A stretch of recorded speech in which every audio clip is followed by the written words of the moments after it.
exclusive interview with Network 18, the first that she is giving to a private channel after her budget speech.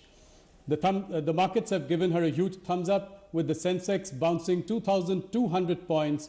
It is the highest bounce in absolute terms ever, and a 5% jump is the highest in 22 years. Let's go straight to her with our questions. Nirmala ji, it has been a really, really tough year for you, but I think you have every reason to smile today. As I was saying, the Sensex has really bounced 2,200 points. Did you really expect this, and how do you feel? No, I still have not even seen what kind of reactions are coming up, because after the presenting of the budget, I'm moving from one to another in terms of meeting people and giving television and news media, print media interviews. So I've actually not followed what is the development either in the markets or anywhere else. I hope the intention of 2 or 3 major points which have come across in the budget is well understood and well received. And if it is being received, I'll be happy, because after all, we want the country to understand the intent of this government. It has been a tough year. You know, you've presented this budget in the backdrop of a once-in-a-century pandemic, you know, and also with a highly aggressive neighbor, you know, external aggression from China. What were you really thinking about when you were framing this budget? One thing was clear. If I had more resources to give, I would have given it to the people as much as we can. But we hadn't that kind of a comfort. We didn't have it then, we don't have it yet. We soon can hope to have it.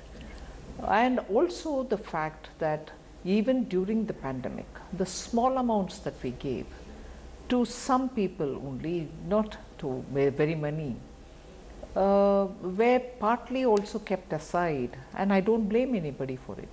Kept aside, saved for probably rainy days, because the uncertainty is such.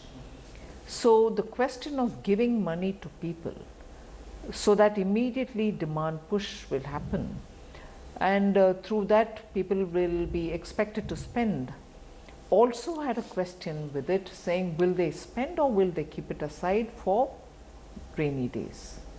Also, spending will result in immediate demand increases, no doubt, possibly if they spend, but will it be a meaningful trigger for a virtuous cycle to be triggered off?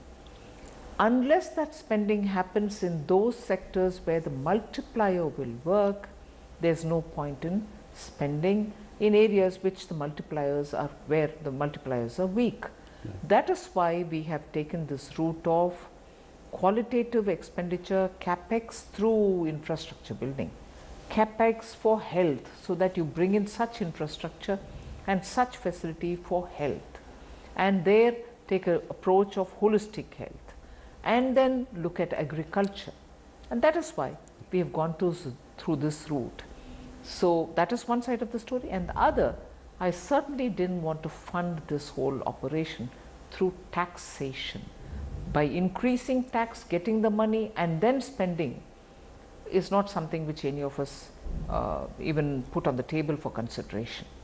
So that is why I have made provision for large borrowings, with the tax buoyancy kept at a very conservative level, and with disinvestment, asset monetization and improved GST collection.